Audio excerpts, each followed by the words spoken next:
Bonjour les Mogwai, c'est le Gremlins. Hier soir, au Grand Rex, se déroulait la Stranger Night. À l'occasion de la sortie de la saison 3 de Stranger Things, je me suis littéralement farci un marathon de tous les épisodes. Et comme c'est encore frais dans ma tête, on part sur une review à chaud. Comme la saison 2 se terminait sur l'arrivée du flagelleux, j'espérais qu'il y ait des combats démesurés dans cette saison. Au final, cette saison 3, elle s'ouvre sur quelque chose d'hyper stéréotypé cliché, genre première scène, on est dans une ancienne base russe, ça fait des expérimentations interdites sur l'Upside Down, et le tout dans le plus grand secret des Américains. Alors tout ce côté full service secret de l'URSS et tout, ça fonctionne pas trop mal, parce qu'en gros ça sert à renforcer l'époque durant laquelle l'histoire est censée prendre place. Je m'attendais à ce que cette saison soit totalement centrée sur le groupe de gamins habituels, à savoir Mike, Dustin, Lucas et Will.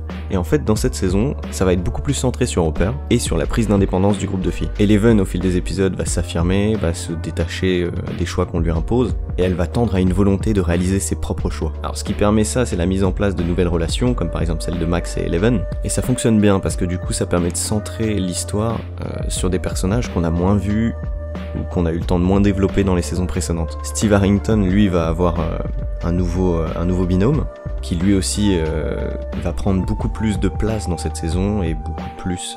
et son personnage va devenir de plus en plus intéressant.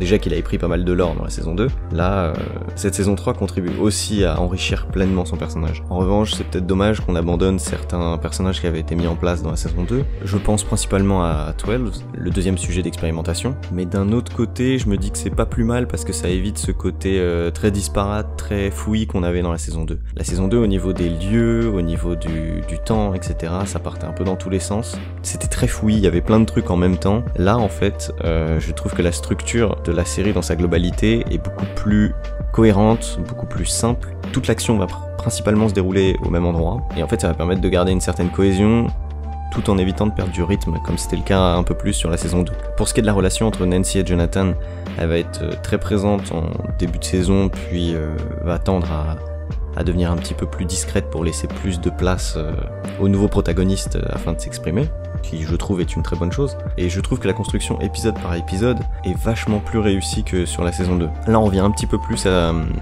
l'esprit de ce qu'était la saison 1, c'est-à-dire que toute la saison ne va pas du tout tourner autour du Demogorgon, elle va tourner principalement autour du nouveau gros méchant qui est le flagelleux, mais c'est nécessaire parce que c'est un personnage qu'on ne connaît pas, dont on n'a pas beaucoup d'informations, malgré le fait qu'on l'ait vu énormément. Ça permet de garder cet élément un petit peu en mode film d'horreur, un petit peu en mode on sait pas trop à quel monstre on a affaire, qu'on n'aurait pas pu garder si le méchant principal avait encore été les Demogorgon classiques en fait. Là c'est beaucoup plus orienté horreur, mystère, vraiment on se rapproche plus de la construction de la première saison, mais de manière améliorée en fait. Chaque épisode indépendamment est bien construit, et il n'y a pas besoin d'attendre 4 épisodes pour avoir un cliffhanger en fait. Il y a une certaine régularité dans la manière dont c'est structuré. Ce qui est bien aussi, c'est que toute la mise en place des persos de Max et Billy de la saison 2 a pas été vaine, puisqu'ils ont une place beaucoup plus importante dans cette saison 3. Et attendez-vous à avoir quelque chose de beaucoup plus trashouille que d'habitude. Parce que sur cette saison 3, les effets spéciaux sont vraiment meilleurs. Autant il y avait quelques trucs dans la saison 1 et 2 qui pouvaient penser qu'il y avait un petit côté cheap un peu à l'ancienne, ou ça va contribuer un peu à l'univers. Là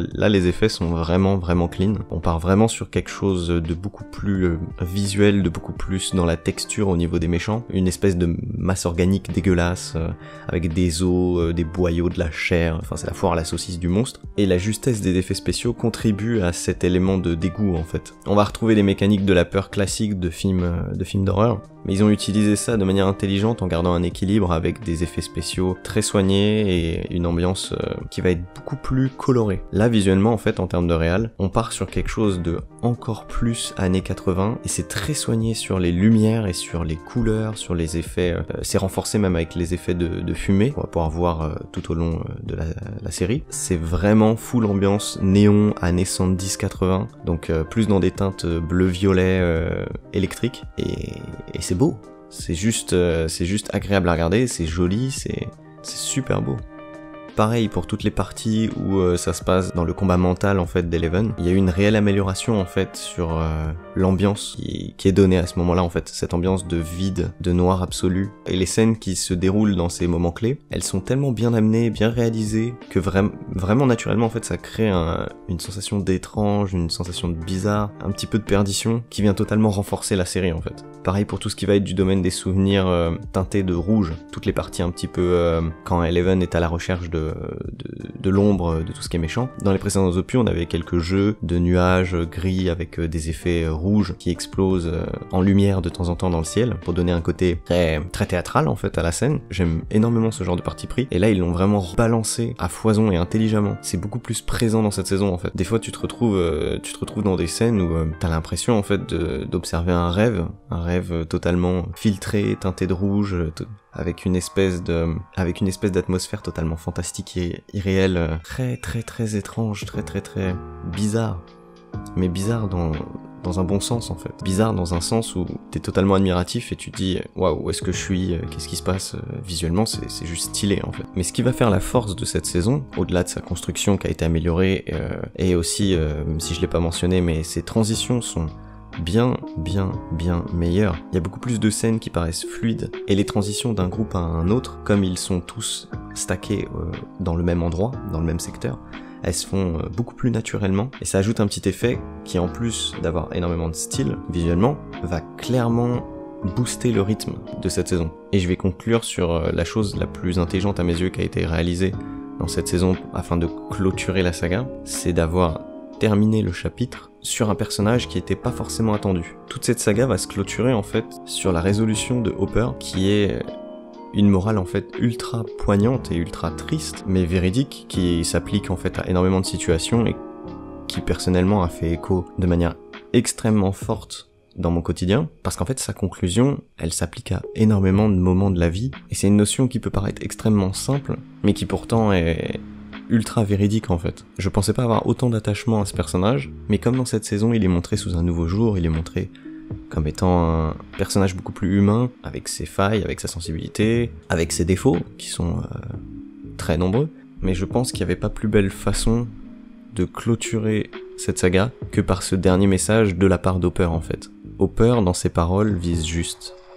Hopper, dans ses paroles, exprime ce qu'il ressent, ce qu'il a traversé, ce qu'il vit, ou ce qu'il ne ressent plus, et donne une morale sur la vie qui est nécessaire en fait, qui est véritable, et sans laquelle tu peux pas aller de l'avant. Peu importe à quel point c'est poignant, peu importe à quel point c'est triste, peu importe à quel point c'est vrai.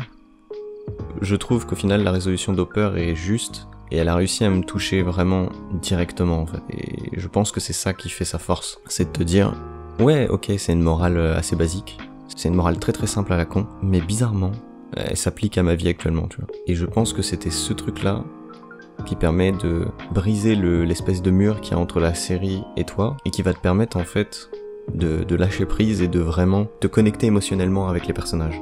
Dans l'ensemble, cette troisième saison est assez complète et assez riche.